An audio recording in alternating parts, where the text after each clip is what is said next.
आज की इस वीडियो के अंदर हम एंडोक्राइनोलॉजी जो हमारा टॉपिक्स चल रहे थे, वीडियोस आपने प्रीवियस वीडियोस में एंडोक्राइनोलॉजी की एंडोक्राइन सिस्टम के विभिन्न ग्रंथियों के बारे में पढ़ा था। आज की इस वीडियो के अंदर हम पैंक्रियाटिक जो ग्लैंड्स होती है, अग्नाशय ग्रंथि, उसके बारे में बात करेंगे। ठीक है, तो आप ये देखिए, अग्नाशय ग्रंथि, सबसे पहले इसकी उत्पत्ति के बारे में बात करें। अग्नाशय ग्रंथि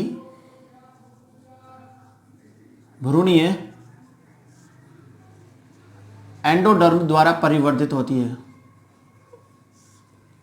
अग्नाशय ग्रंथि का जो विकास है भ्रूणीय जनन स्तर के एंडोडर्म से हुआ है। ये जो अग्नाशय ग्रंथि होती है ये डिओडेनम अर्थात ग्रहणी की दोनों भुजाओं के मध्य, ग्रहणी की दोनों भुजाओं के मध्य उपस्थित होती है। ग्रहणी की दोनों भुजाओं के मध्य उपस्थित होगी। इसके अलावा ये अनियमित आकार की, अनियमित आकार, या हम ये कह सकते हैं इसका जो आकार होता है वो लीफ लाइक होता है। इसका आकार कैसा होगा? Leaf like. कलर की बात करें तो लगभग ये गुलाबी रंग की ग्रंथि होती है। कैसी? गुलाबी रंग की ग्रंथि होती है। इसके अलावा इसकी लंबाई की बात करें तो लंबाई लगभग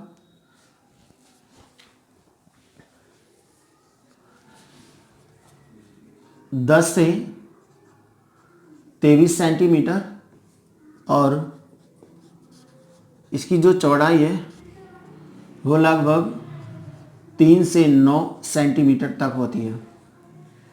विशेष बात यह है कि जो अग्नाशय ग्रंथि होती है वो हेट्रोक्राइन होती है। कैसी है ये? हेट्रोक्राइन, या इसको बोल सकते हैं ये मिक्स्ड ग्लैंड होती है। हेट्रोक्राइन या मिक्स ग्लैंड का मतलब होता है ये वही स्रावी और अंतःस्रावी दोनों की भांति कार्य करती है। लगभग इसका 99% भाग एक्सोक्राइन होता है और 1% हिस्सा इसका एंडोक्राइन होगा। एक्सोक्राइन भाग इसका बहुत मैक्सिमम यानी सबसे बड़ा भाग है। जो 1% यानी कि 99 के सामने 1% जो होता है, नेगोशिएट कर सकते हैं इसको अपन तो नगण्य मात्रा में। तो इसका मतलब हम ये कह सकते हैं कि जो अग्नाशय ग्रंथि होती है ये सेकंड लार्जेस्ट वही स्रावी ग्रंथि है। इसको हम क्या कह सकते हैं? दूसरी सबसे बड़ी वही स्रावी ग्रंथि कह सकते हैं। जबकि फर्स्ट नंबर की जो वही स्रावी ग्रंथि होती है वो यकृत ग्रंथि थी। क्योंकि इसका हेट्रोक्राइन है, मिक्स ग्लैंड है, वही मिश्रित ग्रंथि है ये, जो वही स्रावी अंतःस्रावी दोनों की भांति कार्य करती है। लेकिन इसका सबसे बड़ा भाग जो होता है वो 99% भाग वही स्रावी होता है। तो वही स्रावी भाग सबसे बड़ा है, तो इसको क्या कह सकते हैं कि सेकंड नंबर की लार्जेस्ट एक्सोक्राइन यानी वही स्रावी ग्रंथि कह सकते हैं। ठीक है, तो ये एंडोक्राइन और एक्सोक्राइन। यदि अपन इसकी संरचना की बात करें तो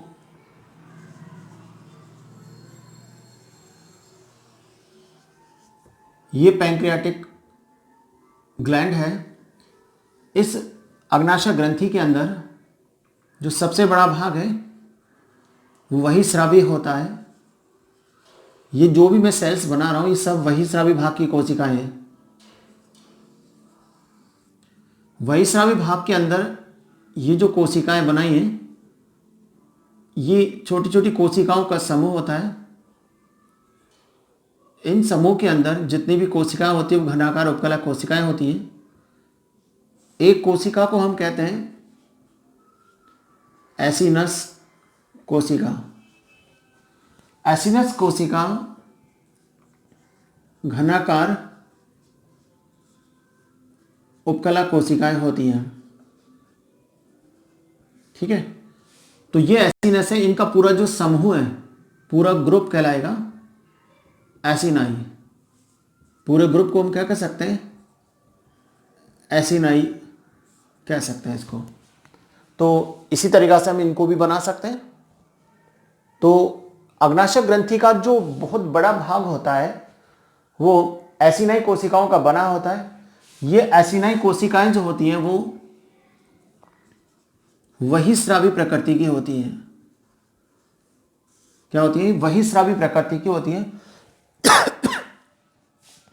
वही स्रावी जो भाग होता है, इस भाग के द्वारा हमेशा पाचक रस का स्रावन होता है। किसका, पाचक रस, जो भोजन के पाचन में सहायता करेगा। पाचक रस की यदि बात करें तो इसके अंदर मुख्य रूप से होता है लाइपेज एंजाइम। इसके अंदर मुख्य रूप से लाइपेज एंजाइम होता है, और ये लाइपेज एंजाइम हमेशा पायसीकृत वसा पर ही कार्य करेगा। तो पायसीकृत वसा को ये वसीय अम्ल और ग्लिसरॉल में बदल देता है। कौन सा, अग्नाशय रस, जिसको हम कह सकते हैं, इसको हम क्या कह सकते हैं, अग्नाशय रस। इस अग्नाशय रस का स्रावन सिक्रिटीन और पैंक्रियोजाइमिन के प्रेरण से होता है।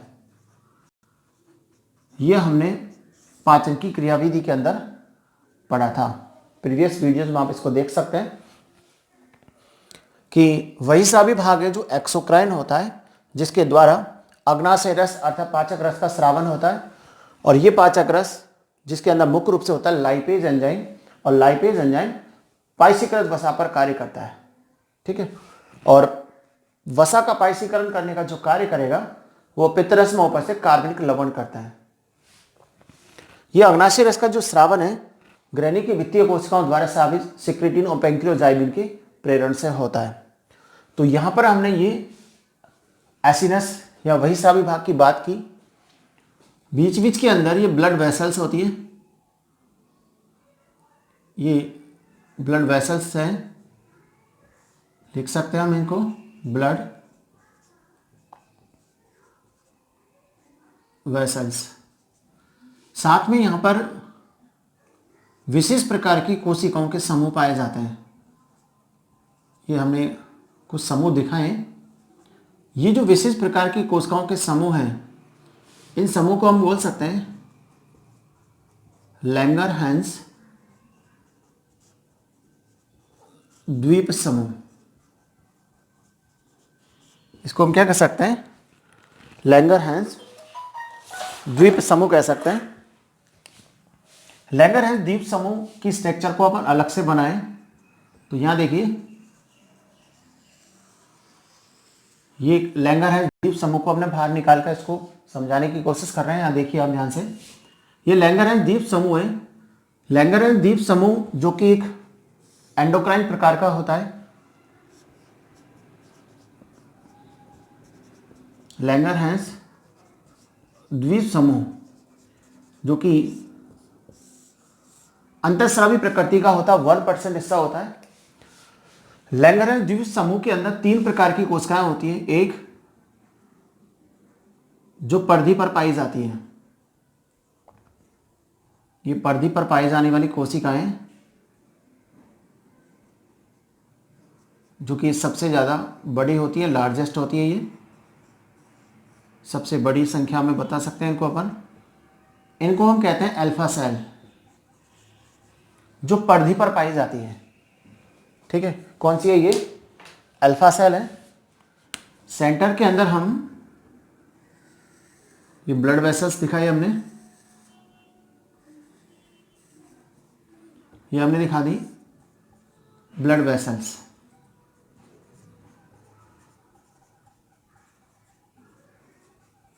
ये ब्लड वेसल्स हैं। इस ब्लड वेसल्स के पास में अर्थात केंद्रीय भाग के अंदर पाई जाने वाली जो कोशिकाएं होती हैं, ये सबसे छोटे आकार की कोशिकाएं जो सेंटर में पाई जाती हैं। इन कोशिकाओं को हम कह सकते हैं बीटा सेल, ठीक है। जबकि अल्फा और बीटा के बीच में पाए जाने वाली जो कोशिका होती है, जो संख्या में सबसे कम होती है, अल्फा और बीटा के बीच में पाए जाने वाली कोशिकाएं जो संख्या में सबसे कम होती है, इनको आप कह सकते हैं डेल सेल या डी सेल। तो ये 3 प्रकार की जो कोशिकाएं होती हैं लैंगरहैंस द्वीप समूह के अंदर पाई जाती है। अब हम सबके बारे में बात करेंगे एक एक। सबसे पहले देखते हैं अल्फा सेल। अल्फा सेल ये कहां पर होती है? पर्दीय भाग में पाई जाती है। पर्दीय भाग के अंदर उपस्थित है। ये आकार इनका सबसे बड़ा हो रहा है, यानी कि लार्जेस्ट सेल इन साइज, आकार में ये सबसे बड़ी होती है। इनका जो मुख्य कार्य है वो होता है ग्लूकेगॉन का स्रावन करना। ये जो ग्लूकेगॉन हार्मोन है, इसका स्रावन करना इसका मुख्य कार्य है। किसका? ग्लूकेगॉन का मुख्य कार्य क्या होगा? अल्फा सेल का मुख्य कार्य होता है ग्लूकेगॉन का स्रावन करना। अब ग्लूकेगॉन की बात करें हम, तो ये जो ग्लूकेगॉन हार्मोन है, ये इंसुलिन हार्मोन का एंटागोनिस्टिक होता है।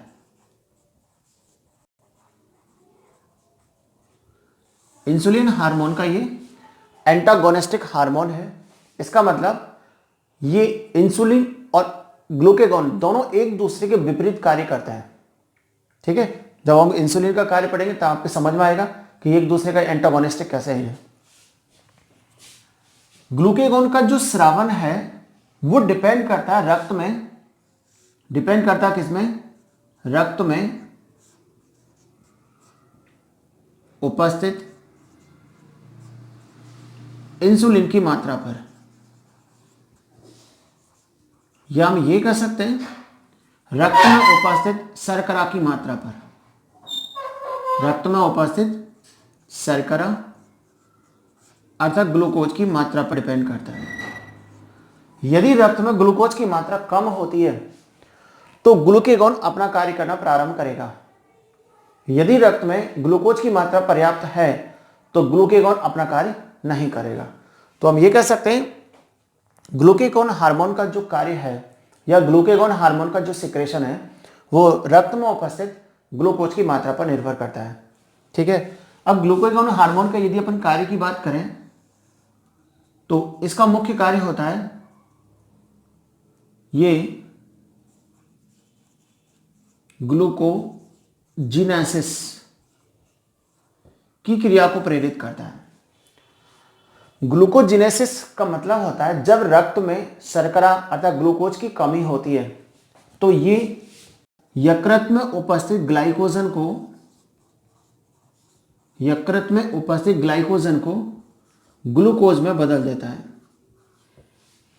ग्लाइकोजन यकृत की कोशिकाओं में उपस्थित एक एब्लेसिल शर्करा है, लेकिन जब रक्त में ग्लूकोज की कमी होती है, ऊर्जा की कमी होती है, तो ग्लूकेगॉन हार्मोन इस ग्लाइकोजन को विलेसिल शर्करा अर्थात ग्लूकोज में बदल देता है, जिससे रक्त में शर्करा की मात्रा बढ़ सकती है। दूसरा, ये वसा के विघटन को प्रेरित करता है। वसा के विघटन को प्रेरित करता है।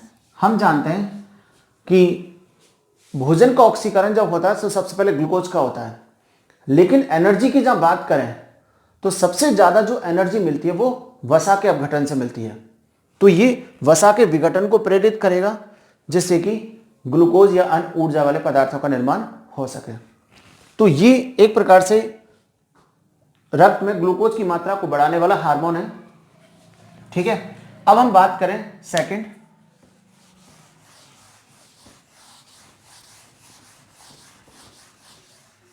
यहां पर कि बीटा सेल का कार्य क्या है। Beta cell. हमने देखा बीटा सेल लैंगरेंज द्वीप समूह के केंद्रीय भाग में पाई जाती है। कहां पर होती है ये? केंद्रीय भाग में उपस्थित होती है। ठीक है, इसकी जो सेल्स होती है वो स्मॉलेस्ट होती है। इसका मतलब स्मॉलेस्ट इन साइज, आकार में सबसे छोटी होती है। इसका जो मुख्य कार्य होता है वो है प्रोटीन प्रकृति के हार्मोन का स्रावन करना। प्रोटीन प्रकृति के या प्रोटीन युक्त जो हार्मोन है इसका स्रावन करना इसका मुख्य कार्य है, और वो होता है इंसुलिन। इंसुलिन एक प्रोटीन प्रकृति का हार्मोन है जो बीटा सेल्स के द्वारा सिक्रेट होता है। इंसुलिन की बात यदि करें तो ये एक ऐसा हार्मोन है जो रक्त में ग्लूकोज की मात्रा को नियंत्रित करता है। अर्थात रक्त में उपस्थित जो आवश्यकता से अधिक विलेयशील शर्करा अर्थात ग्लूकोज है उसे ये अविलेयशील शर्करा अर्थात ग्लाइकोजन में बदल देता है। तो इसका जो मुख्य कार्य है वो रक्त में उपस्थित विलेयशील शर्करा अर्थात ग्लूकोज को अविलेयशील शर्करा अर्थात ग्लाइकोजन में बदल देता है। कहां पर? यकृत की कोशिकाओं में। ठीक है, ये विलेयशील शर्करा है, ये अविलेयशील शर्करा है जो यकृत की कोशिकाओं में उपस्थित होती है। तो हम कहते हैं ह्यूमन बॉडी के अंदर आवश्यकता से अधिक जो भोज्य पदार्थ होते हैं या भोजन का जो संचय होता है, ऊर्जा का जो संचय होता है वो ग्लाइकोजन के रूप में होता है। कहां पर? यकृत की कोशिकाओं में। सेकंड, ये लिपोजेनेसिस की क्रिया को प्रेरित करता है। लिपोजेनेसिस, और इसको बोलते हैं ग्लाइकोजेनेसिस। ग्लूकोज का ग्लाइकोजन में बदलना और भोज्य पदार्थों का अर्थात वसा का संग्रह करना, वसा का निर्माण करना, वसा का निर्माण। ठीक है, अर्थात वसा के रूप में भोज्य पदार्थों का संचय। तो हमने देखा इंसुलिन और ग्लूकेगॉन एक दूसरे का एंटागोनिस्टिक होता है, मतलब इंसुलिन जस्ट इसके विपरीत कार्य करता है। ग्लूकेगॉन रक्त में शर्करा की मात्रा को बढ़ाता है जबकि इंसुलिन रक्त में शर्करा की मात्रा को कम करता है। ये वसा के विघटन को रोकता है जबकि वसा के निर्माण को, वसा के विघटन को प्रेरित करेगा जिससे ऊर्जा बनती है, और ये वसा के निर्माण को प्रेरित करता है। साथ साथ ये प्रोटीन के निर्माण को भी प्रेरित करेगा, प्रोटीन के निर्माण को प्रेरित करता है। ठीक है, अब आता है थर्ड नंबर की जो है डेल्टा सेल। डेल सेल कह सकते हैं, डी सेल भी कह सकते हैं इसको अपन। ये अल्फा और बीटा के मध्य में उपस्थित होती है। संख्या की बात करें तो ये सबसे कम संख्या में उपस्थित होती है, सबसे कम संख्या में उपस्थित होती है। ठीक है, सबसे कम संख्या में उपस्थित होंगी। इनका जो मुख्य कार्य है वो दो प्रकार के हार्मोन इसके द्वारा स्रावित होते हैं, एक गैस्ट्रिन और दूसरा है सोमैटोस्टेटिन। ये दो हार्मोन्स का स्रावन होता है और इन दोनों हार्मोन्स का मुख्य कार्य होता है एक अग्नाशय रस के स्रावन को कम करना, अग्नाशय रस के स्रावन को कम करना, और दूसरा इसका कार्य होता है अल्फा और जो बीटा सेल है इनके द्वारा स्रावित हार्मोन्स का नियंत्रण, हार्मोन्स पर नियंत्रण करना। तो हमने क्या पढ़ा कि अग्नाशय की स्ट्रक्चर क्या होती है, अग्नाशय किस प्रकार मिश्रित है, कैसे ये कार्य करता है, कौन कौन से अंतःस्रावी के अंदर कौन कौन से सेल्स होती हैं, इनका सेल्स का जो मुख्य रूप से कौन कौन से हार्मोन का स्रावन होता है, और ये हार्मोन्स अपना अपना कार्य कौन कौन सा करते हैं। ठीक है, अब हम देखते हैं इन हार्मोन्स की कम और अधिकता के कारण कौन कौन से प्रभाव उत्पन्न होता है। देखिए, अग्नाशय के द्वारा जितने भी हार्मोन्स का स्रावन होता है, चाहे वो ग्लूकेगॉन हो चाहे इंसुलिन हो, इन दोनों में जो मेन हार्मोन होता है वो है इंसुलिन, जो कि प्रोटीन युक्त प्रकृति का होता है, बीटा सेल्स के द्वारा स्रावित होता है। ठीक है, जिसका मुख्य कार्य होता है कि रक्त में उपस्थित जो आवश्यकता से अधिक जो ग्लूकोज होता है, शर्करा होती है, उसे एविलेसिल ग्लाइकोजन में बदलता है। ठीक है, इस स्थिति में रक्त के अंदर ग्लूकोज की मात्रा कम हो जाती है। ठीक है, तो यदि रक्त में ग्लूकोज की मात्रा कम होती है तो उसके बाद ग्लूकेगॉन हार्मोन अपना कार्य करना प्रारंभ करेगा। ठीक है, तो सबसे जो यदि इंसुलिन नहीं होता, इंसुलिन अपना कार्य कर नहीं करता, तो ग्लूकेगॉन अपना कार्य नहीं कर पाएगा। तो इस स्थिति में हमारा जो मेन पॉइंट है वो होता है इंसुलिन। तो इंसुलिन का जो मुख्य कार्य था ग्लाइकोजेनेसिस की क्रिया को प्रेरित करना, अर्थात ग्लूकोज को ग्लाइकोजन में बदलना, वसा के निर्माण को प्रेरित करना अर्थात लिपोजेनेसिस की क्रिया को प्रेरित करना, ये इनका जो मेन कार्य था। यदि इंसुलिन की हार्मोन की कमी होती है और अधिकता होती है तो उसका शरीर पर क्या क्या प्रभाव पड़ता है वो हम इसके अंदर देख रहे हैं। तो सबसे पहले देखिए आप, इंसुलिन की यदि कमी होती है तो शरीर पर क्या इफेक्ट पड़ता है। तो इंसुलिन हार्मोन की यदि कमी होती तो सबसे मेन जो कार्य है वो होता है ग्लाइकोजेनेसिस की क्रिया का न होना, अर्थात ग्लूकोज ग्लाइकोजन में चेंज नहीं होगी। तो इस स्थिति में रक्त के अंदर ग्लूकोज का लेवल बढ़ जाएगा। रक्त में ग्लूकोज का लेवल इतना ज्यादा बढ़ जाता है कि वो मूत्र के साथ शरीर से बाहर निकलता है। जनरली आप देख सकते हो मूत्र त्यागने के बाद वहां पर यूरिन के आसपास, मूत्र के आसपास छींटे आ जाते हैं।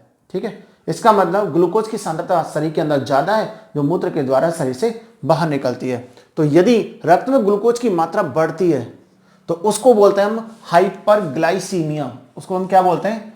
हाइपरग्लाइसीमिया।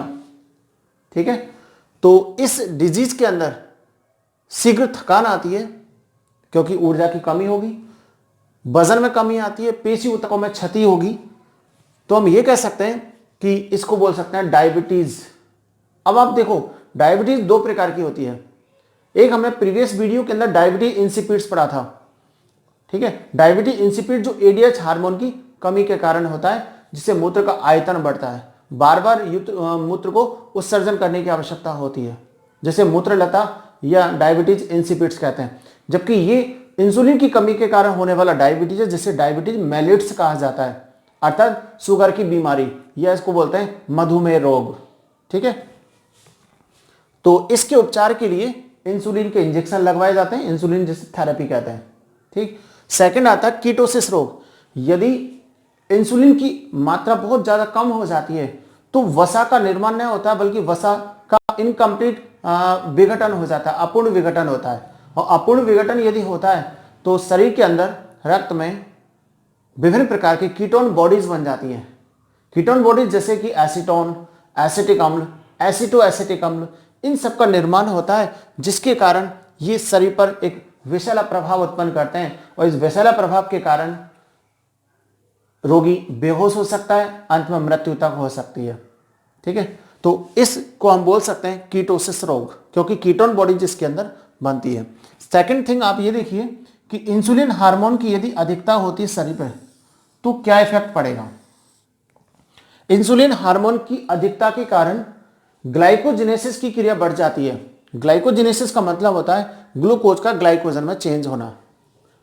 तो यदि इंसुलिन की अधिकता होती है तो बॉडी के अंदर, रक्त के अंदर जितनी मात्रा में ग्लूकोज उपस्थित होता है वो टोटल ही किस में चेंज हो जाएगा? ग्लाइकोजन में चेंज हो जाता है। इस स्थिति में रक्त में ग्लूकोज की मात्रा बहुत ज्यादा कम हो जाती है, बहुत ज्यादा कम होगी। इसका मतलब ऊर्जा की कमी होगी, शीघ्र थकान हो जाती है। ठीक है, और पसीना अधिक आते हैं, ऊर्जा की कमी होती है, जनन क्षमता में कमी होती है, व्यक्ति की मृत्यु तक हो सकती है। तो इसके उपचार के लिए हमें